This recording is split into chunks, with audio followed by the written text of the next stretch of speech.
وجاءوا للصالة وعادت الأغاني يا عيني يا ليل يوقع بعد دبكات شيء ما هذا بلدي ولا أجنبي ما يدري إلا الله. إحنا بس نسمع إلا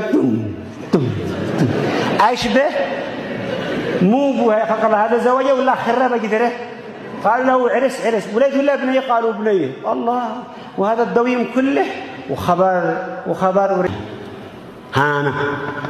أعادوا التراث الأول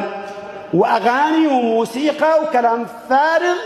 وجل لك بعد لا حشمة ولا عيب ولا حرام ولا ما يصلح. والزوج احيانا شاف الشارع العام وما بيسمع الناس له يركز على الخيمه وسط الزفيرت ها كيف يركز وسط الزفيرت وغلق على الناس ضباب والناس خلك عارف اليمنيين طيبين يصبروا يقولوا معلش مش على يوم يومين